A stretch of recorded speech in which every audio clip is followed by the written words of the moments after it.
All right, hey there everybody. Welcome, good morning. I'm here with Victor. Hello there. Victor is a longtime English student, now a teacher, and he's a lawyer. So go ahead and introduce yourself. Exactly. Well, hello there, guys. Good morning. And well, I studied English, right? Since I was young. Basically, I learned it from video games.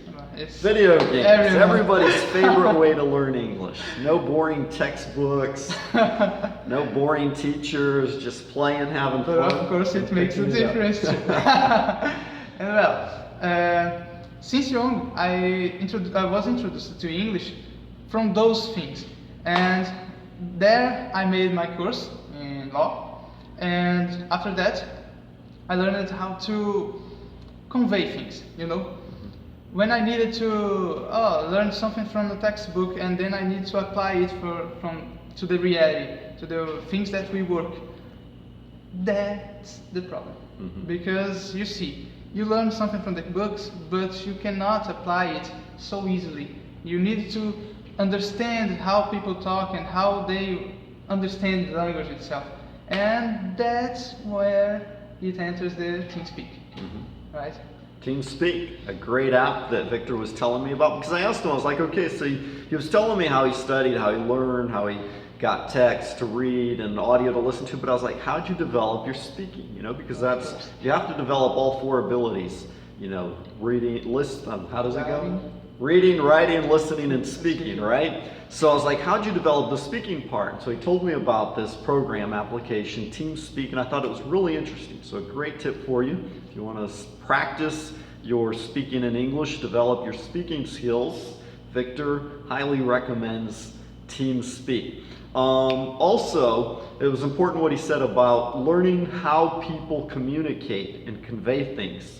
Because, for example, we were talking English and Portuguese, kind of mixing it up. Exactly. And he said something, we're talking about direito de trabalho. Oh, direito de trabalho, labor law. Labor law, right, exactly. So there's a lot of words like that, even though I'm a native speaker, but when it comes time to talk about law, there's specific vocabulary that, since I'm not a lawyer, I don't understand. And I get a lot of questions from students in the past who have said, hey David, talk about legal English or specific areas, but since it's not part of my day-to-day conversation, then I have to go and research and look that stuff up and learn it so I can teach it.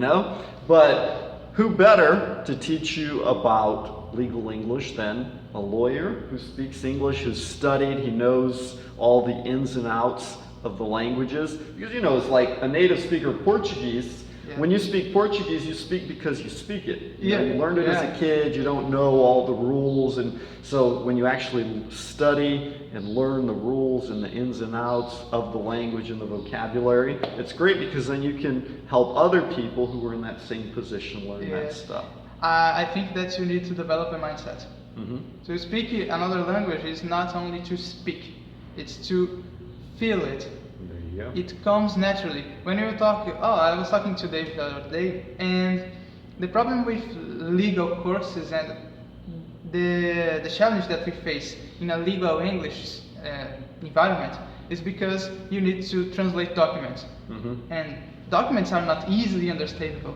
I hate translating documents. People come to me and say, David, translate this for me. You speak English, you can do it really fast, but it's not just the translating, it's like we're talking about those specific terminology that I have to go and research, and practice, make sure that I'm using the right vocabulary. So someone like, Victor, he can do it really fast because he already knows the language, he knows the vocabulary. So in some sense, that even gives you a better advantage than someone like me, right? Yeah, in this aspect. Because you see, you have jurisprudência.